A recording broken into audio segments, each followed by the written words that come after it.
Você que tem a sua Bíblia, abra, por favor, em Apocalipse, capítulo 21.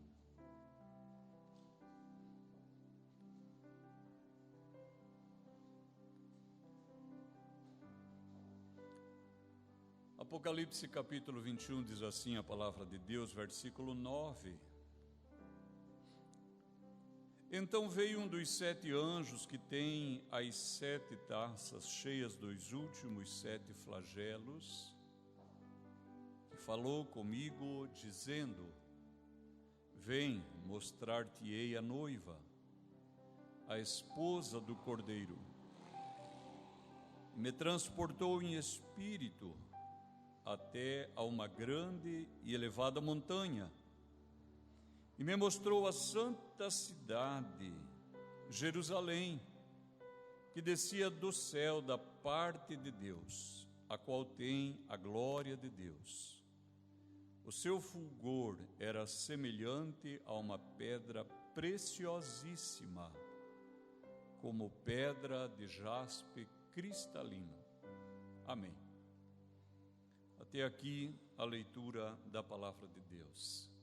Vejam que o apóstolo, ele inicia dizendo: veio um dos 7 anjos que tem as 7 taças cheias dos últimos 7 flagelos, e falou comigo dizendo: Vem, mostrar-te-ei a noiva, a esposa do Cordeiro. E deveríamos esperar que ele visse uma noiva ou uma mulher, porque é isso que havia sido anunciado: vem, mostrar-te-ei a noiva, a esposa do Cordeiro. Diz assim: e transportou-me em espírito até uma grande e elevada montanha, e me mostrou a santa cidade, Jerusalém. Notem, queridos irmãos, que permanece a temática de que a esposa do Cordeiro é também uma cidade. É a cidade santa, a Nova Jerusalém. Nós já vamos falar um pouquinho mais sobre isso. Entretanto, se você voltar comigo ao capítulo 17, o texto diz assim, capítulo 17, verso 1, veio um dos 7 anjos. Notem que a cena é quase idêntica. É também um dos 7 anjos que tem as taças, e falou comigo dizendo: Vem, mostrar-te-ei o julgamento da grande meretriz, que se acha sentada sobre muitas águas, com que se prostituíram os reis da terra e com o vinho da sua devassidão. Com ele foi que se embebedaram os que habitam na terra. Transportou-me o anjo em espírito a um deserto, e vi uma mulher. Amém. Olha que aqui nós temos, irmãos, 2 mulheres, 2 cidades, 2 ambientes. Aqui no capítulo 17, nós temos a cidade dos homens. O nome da cidade dos homens é Babilônia, e é o lugar de perdição.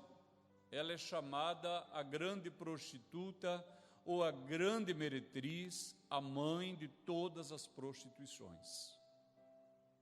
Ainda que essa fala meretriz e prostituição inclua a prostituição que nós entendemos em primeiro plano, ela vai além disso para referir a prostituição espiritual. E essa mesma prostituição espiritual acontece hoje também, com cristãos que no domingo estão no culto ou na missa, e na sexta-feira estão no centro espírita, vivendo uma prostituição espiritual, um flerte com o mundo dos demônios. Uma hora confia em Deus, outra hora confia nos demônios.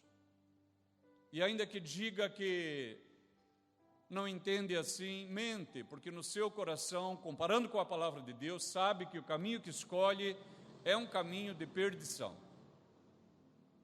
Agora vejam que essa mulher do capítulo 17, a grande meretriz, o versículo 3 diz assim: transportou-me o anjo em espírito ao deserto. Olha a diferença. A noiva do Cordeiro, a cidade santa, a Jerusalém celestial, ela está numa montanha. E a Babilônia, a grande meretriz, a cidade dos homens, está num deserto.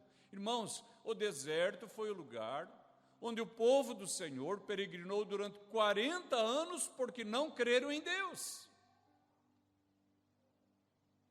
Eu e a Sara viajamos no Egito, do Cairo, e nós fomos até Israel, em Eilat. E de ônibus nós levamos umas 10 horas, talvez um pouco mais. Ou seja, alguém caminhando poderia atravessar aquele ambiente, eu não sei, em um mês, talvez, quem sabe um pouco mais. Irmãos, era um caminho onde os mercadores passavam regularmente, passavam e passam regularmente. As pessoas que moram no deserto, as tribos que moram no deserto, fazem aquele percurso regularmente. Só quem não conseguia sair de lá? Israel rebelde, ficou 40 anos no deserto, até que toda aquela geração que não confiou no Senhor e que tinha 20 anos para cima, pereceu toda aquela geração. Notem, irmãos, que o deserto, a Bíblia diz que é um lugar de serpentes, de escorpiões, é um lugar estéril, é um lugar que não tem água. Quando lemos Mateus no capítulo 4, a Escritura diz que o Senhor Jesus foi levado em espírito para ser tentado onde? No deserto.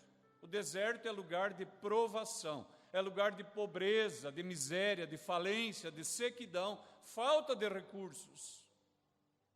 É nesse lugar que está a Babilônia.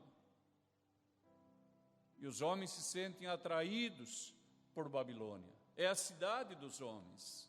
É a cidade do pecado, é a cidade da rebelião contra Deus.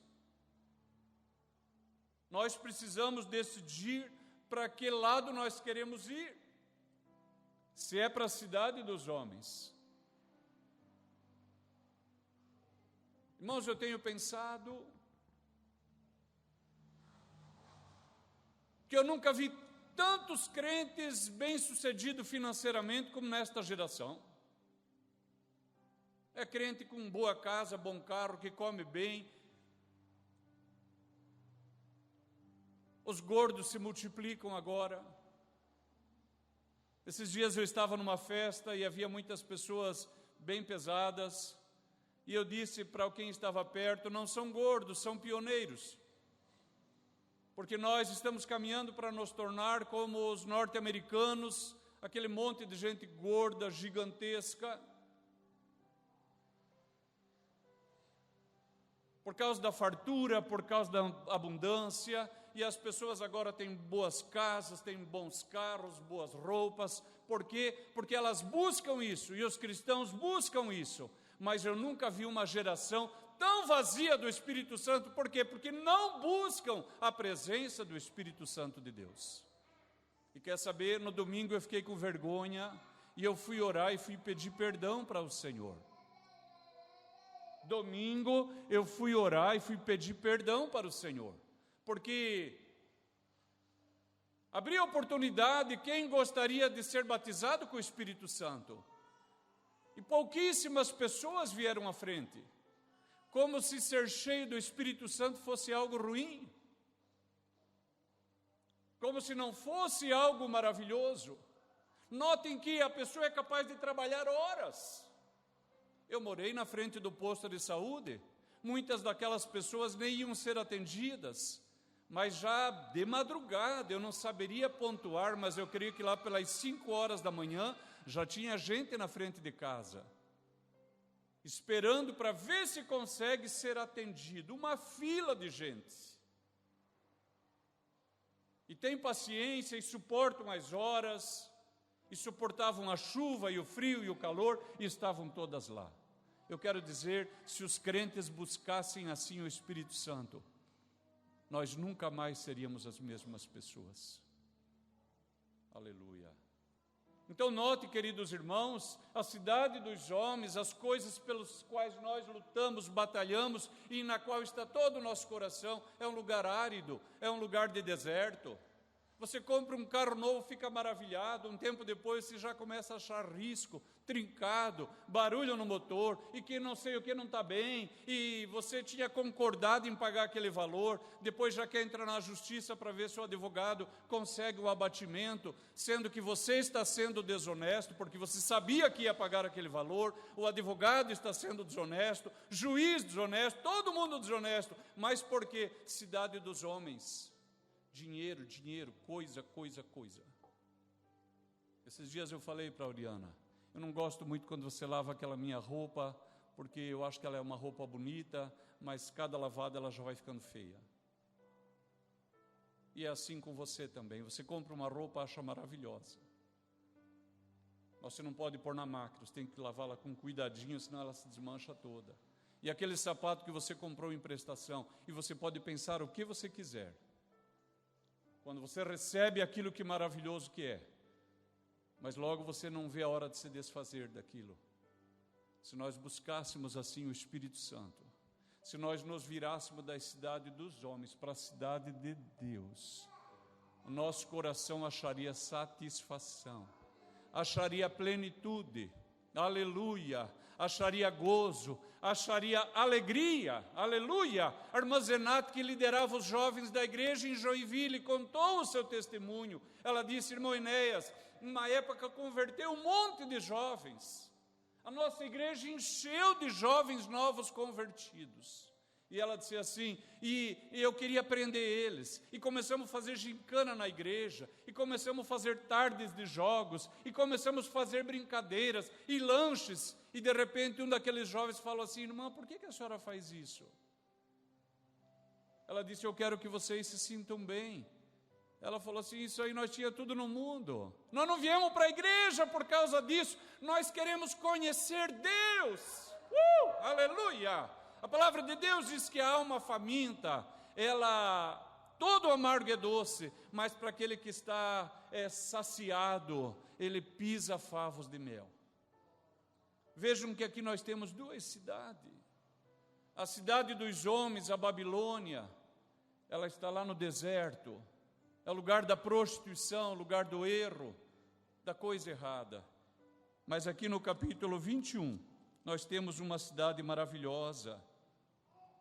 Diz assim, veio um dos 7 anjos que tem as 7 taças cheias dos últimos 7 flagelos, e falou comigo dizendo, vem mostrar-te a noiva, a esposa do Cordeiro.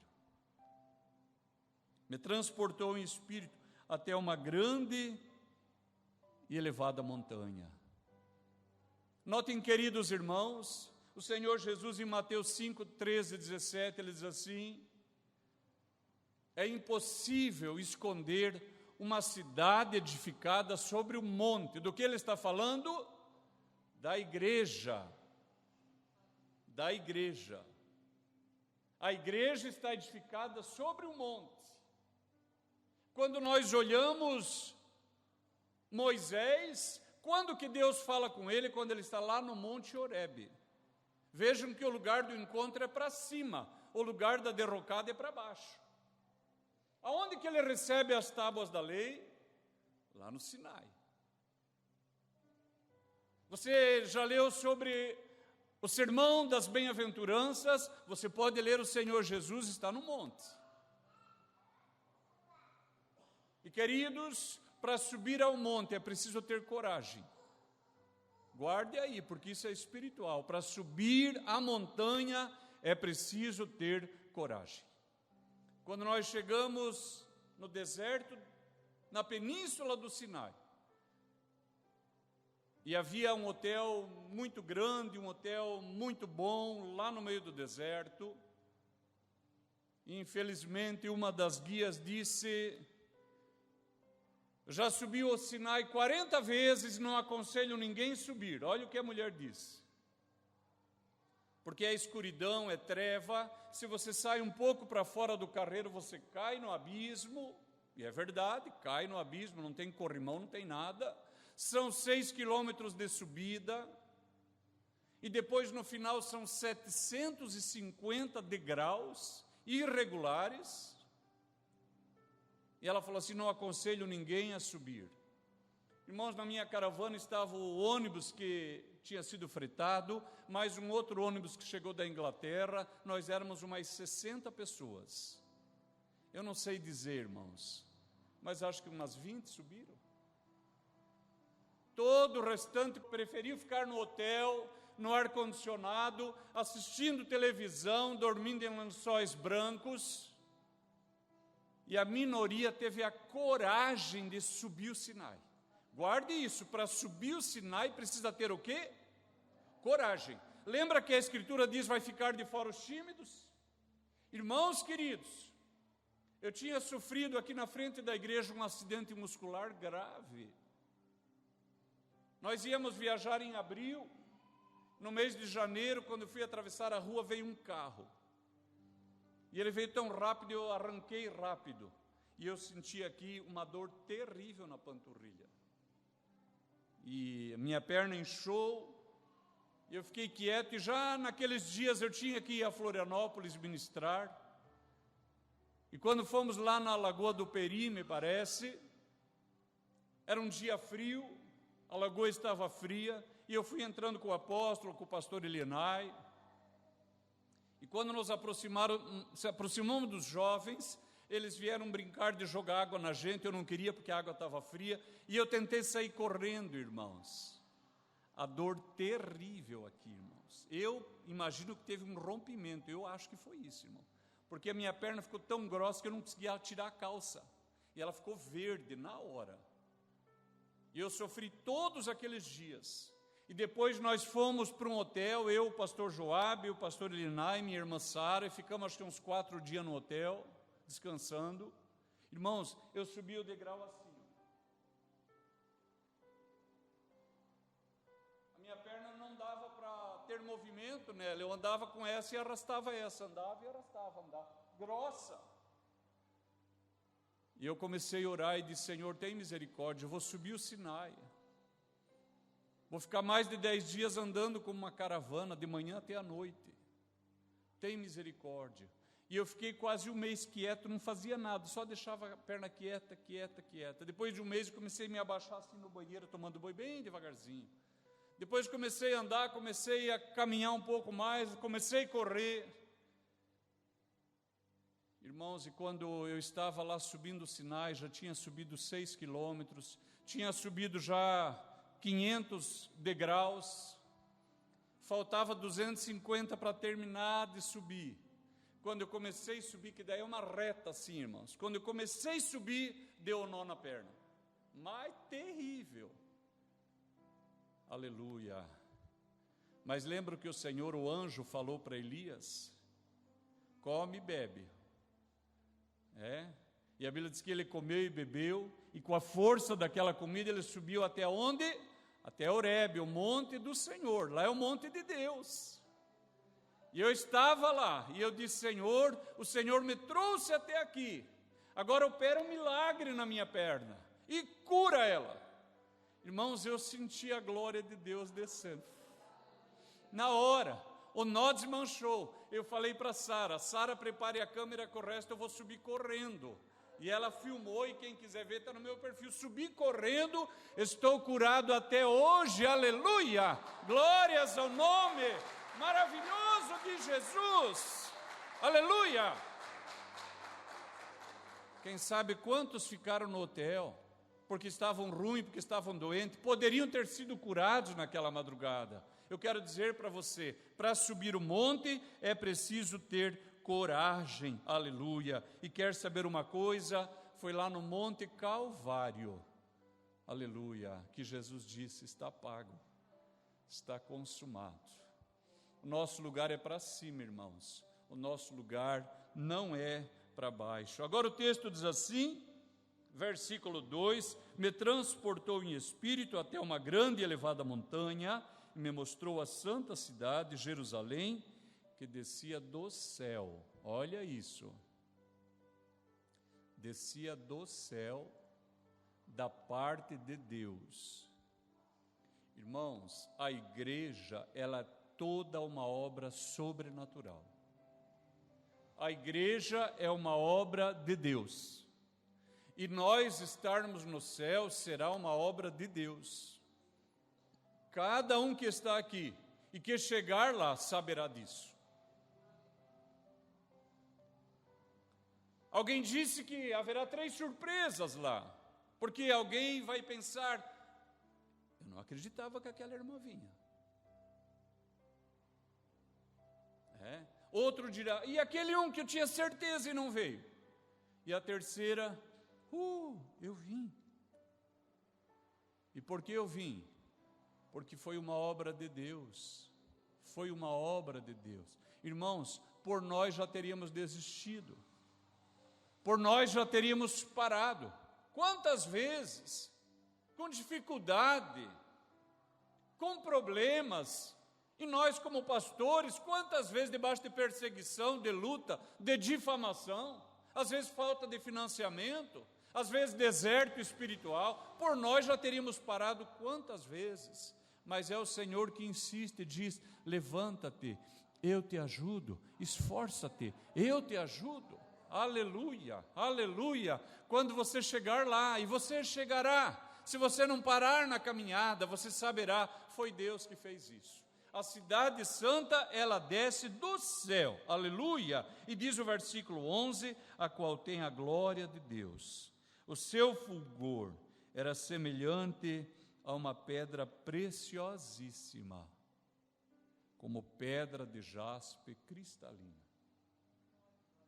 Há 2 realidades espirituais. A primeira, irmãos, que nós já abordamos semana passada, é que a cidade santa somos nós. Nós falamos sobre isso. Nós que agora já somos morada de Deus, e que mais? Quem me ajuda? Templo do Espírito Santo. Diga assim, nós já somos o quê? Morada de Deus e... Mais uma vez, diga, nós somos morada de Deus e... Quando Satanás disser que você não vale nada, que você não é nada, que você não pode nada, diga, sai Satanás, eu sou morada de Deus, eu sou templo do Espírito Santo, morada de Deus e templo do Espírito Santo. Mas, irmãos, todos nós já vimos que é aquela tensão ou entre agora já e o ainda não. Porque às vezes estamos tão cheios da glória de Deus e às vezes estamos tão vazios que nós sentimos desviados. Às vezes estamos tão crentes. E às vezes precisamos que alguém nos evangelize. Então nós vivemos essa tensão. Quando nós chegarmos lá, isso não vai acontecer. E nós viremos a ser de fato morada de Deus e templo do Espírito Santo. Essa é a primeira realidade. Mas ela não se limita a isso, porque a Escritura esclarece que ela é uma cidade de fato. A Nova Jerusalém é uma cidade de fato. Irmãos, ela mede 12.000 estádios. Cada estádio mede 185 metros. Então nós temos 2.200 quilômetros de frente, 2.200 quilômetros de profundidade, 2.200 quilômetros de altura. Então é certo entender que haverão níveis. A Escritura diz que vai ter ruas. A igreja antiga, irmãos, eu estou aqui ansioso, eu vou começar a cantar corinho com essa igreja. Um corinho que a igreja cantava e dizia assim, eu quero andar nas ruas de ouro com Jesus. Quem cantou isso? Vamos tentar? Eu quero andar nas ruas de ouro com Jesus. Eu quero andar nas ruas de ouro com Jesus. Mais uma vez. Eu quero andar nas ruas de ouro, eu quero andar nas ruas de ouro, eu quero andar nas ruas de ouro com Jesus. Sabia que teve crente aqui que ficou com a boca fechada? Depois em casa vou pedir perdão de novo, porque esses mesmos crentes lá no final, vai furacão! Ou seja, a cidade dos homens atrai muito, mas a cidade de Deus não.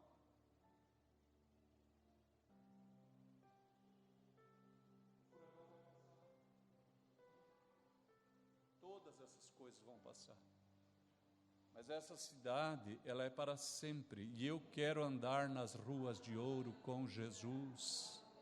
Aleluia, irmãos, vai ter ruas de ouro. A Bíblia diz que vai ter uma praça. Já pensou? Que glória! E eu vou sentar lá um dia, irmão. Não sei o que vai acontecer, porque eu tenho mais pergunta do que resposta. Se você falar assim, irmão Inés, quero detalhe, eu falei, eu também.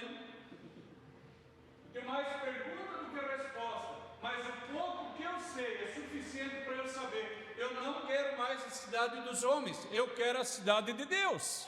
Aleluia, aleluia, aleluia.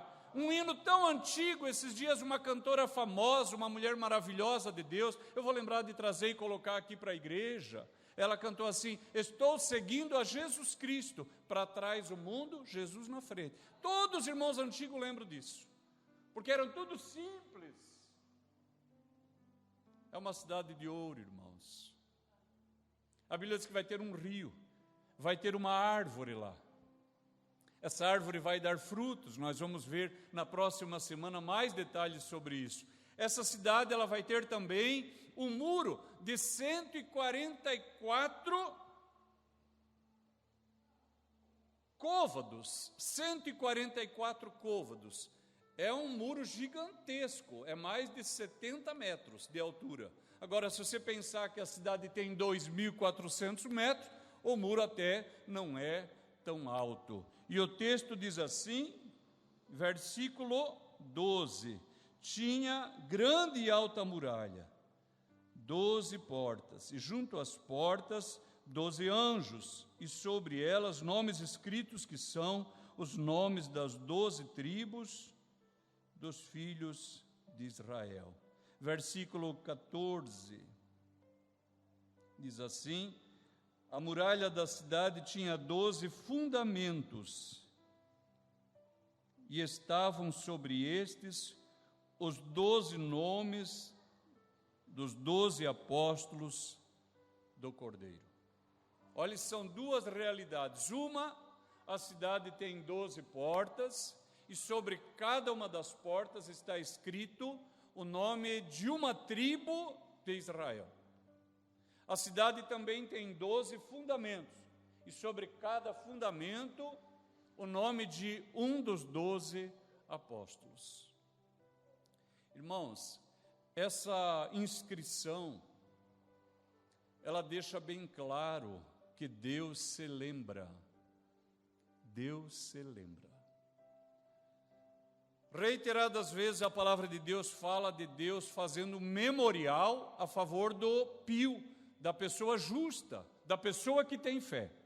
E eu quero ler alguns textos com os irmãos. Abre lá, por gentileza, Deuteronômio, que é o 5º livro da Bíblia, capítulo 32, e nós vamos ler versículo 18 e 19. Olvidaste a rocha que te gerou, e te esqueceste do Deus que te deu o ser. Viu isto o Senhor, e os desprezou por causa da provocação. Olhe só, eles se esqueceram de Deus, Deus também os desprezou.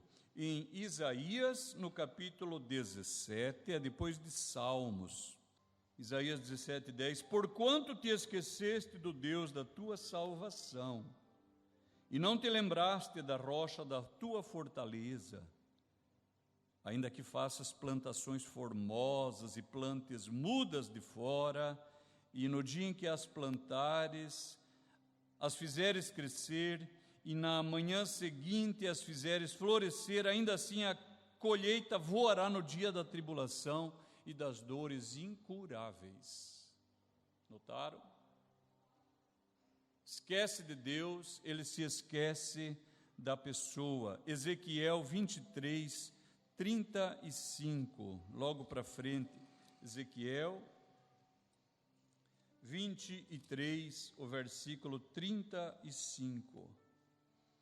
Portanto, assim diz o Senhor Deus: como te esqueceste de mim e me viraste as costas, também carregarás com a tua luxúria e as tuas devassidões.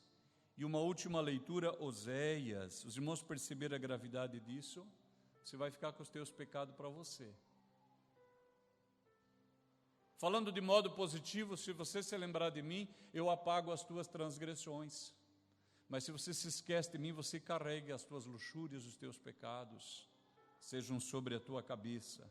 Oséias capítulo 4, versículo 6, diz assim: o meu povo está sendo destruído porque lhe falta o conhecimento.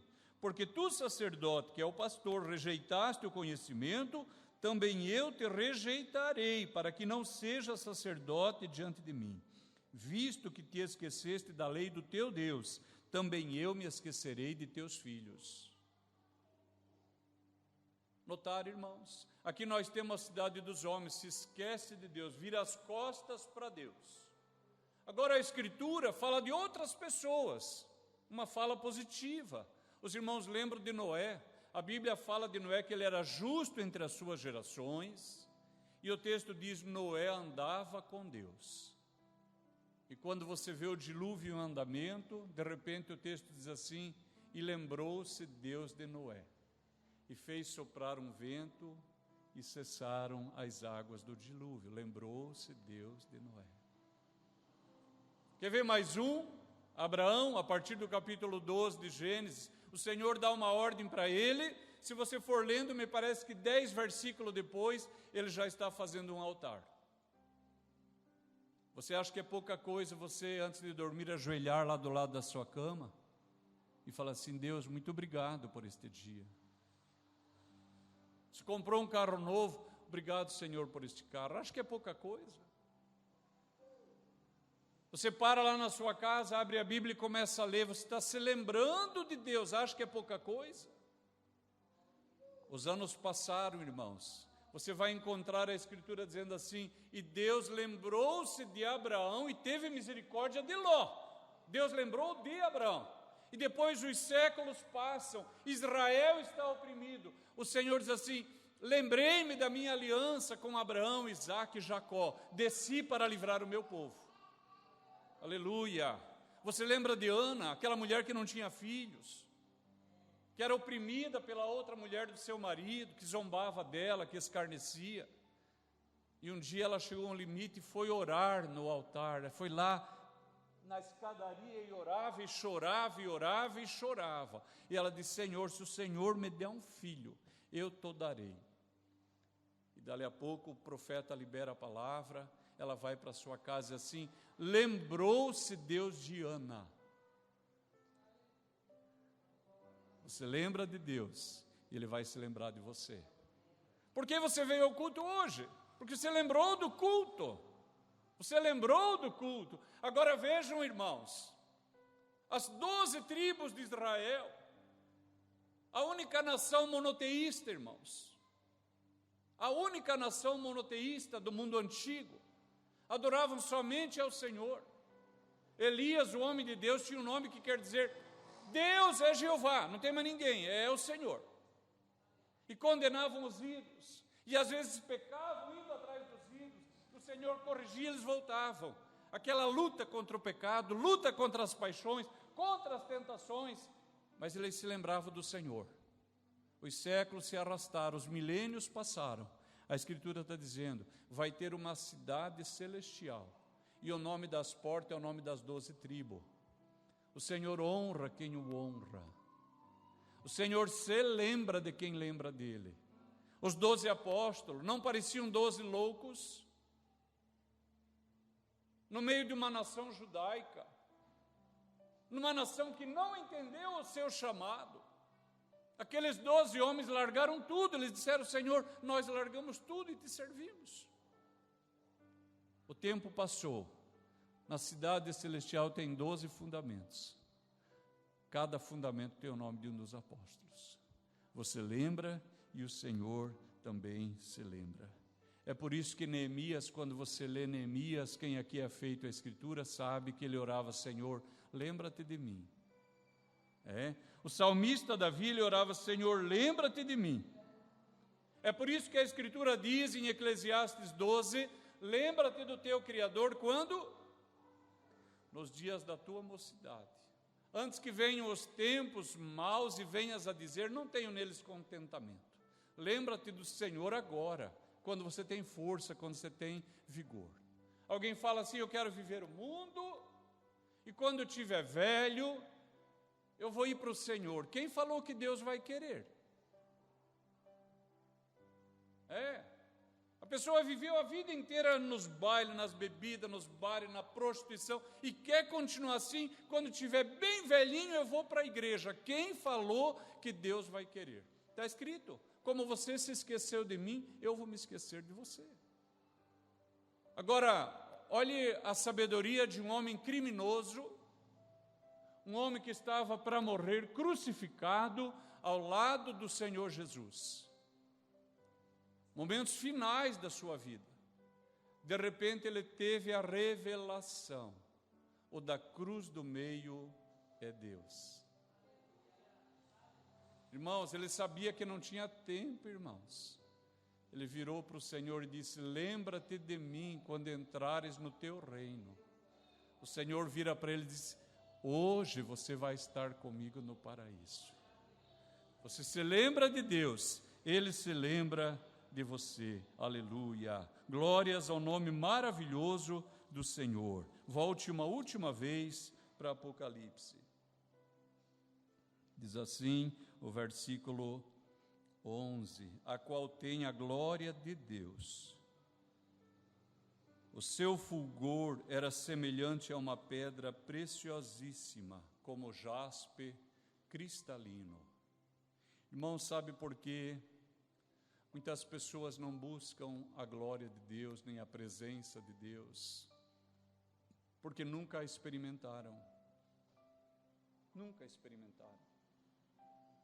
Às vezes a pessoa passou a vida inteira na igreja. Irmãos, não estou falando de salvação, a pessoa está salva. A pessoa vai para o céu. Mas nunca experimentou a glória de Deus.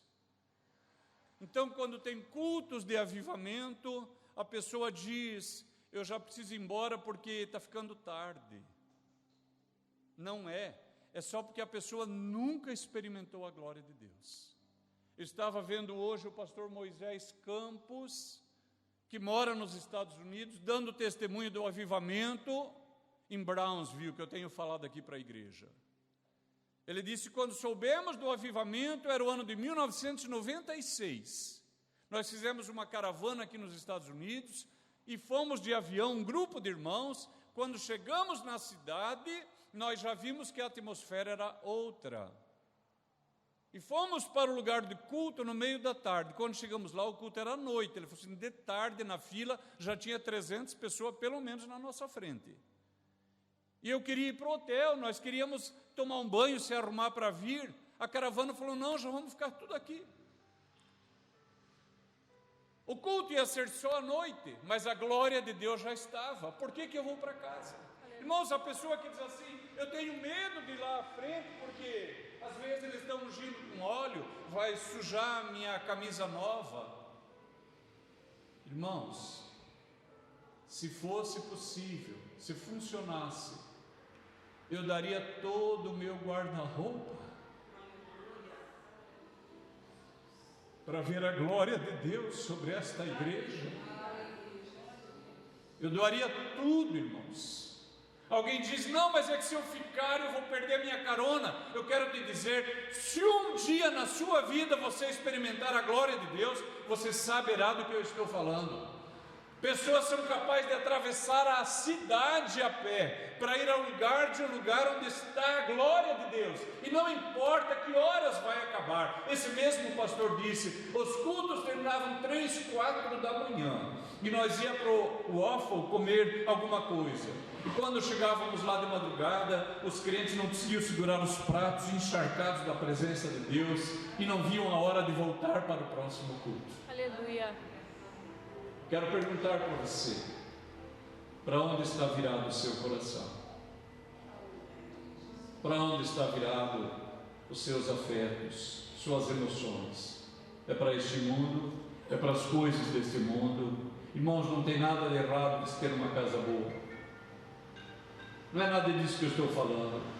Não há nada de errado em você ter um carro bom, uma roupa boa, você comer bem. Não há nada de errado nisso. Está errado quando o seu coração está nisso. E isso é o centro da sua vida. Mas que nesta noite o Espírito de Deus comece. Amém. A minha fé ainda está pequena, porque senão eu diria que Ele faria esta noite. Mas que nesta noite Ele comece a fazer você girar e você desejar a cidade de Deus, a Nova Jerusalém, porque todas essas coisas passarão, mas eu estou caminhando para uma cidade que nunca jamais passará. Eu gostaria de orar. Coloque-se de pé, o ministério, venha para cá. Aleluia. Já pode ir cantando uma canção, nós vamos orar. Você só vai ofertar no segundo hino. No segundo hino você venha trazer seu dízimo, sua oferta, mas no primeiro hino nós vamos orar. E eu gostaria de convidar você, abra seu coração e diga: Senhor, faça girar a minha alma, faça girar a minha alma. As pessoas dizem: eu não posso ficar muito tempo porque a cadeira é ruim. Vai lá ver o vídeo, as pessoas sentadas lá no meio fio, na calçada, no sol, nada importa quando a glória de Deus aparece.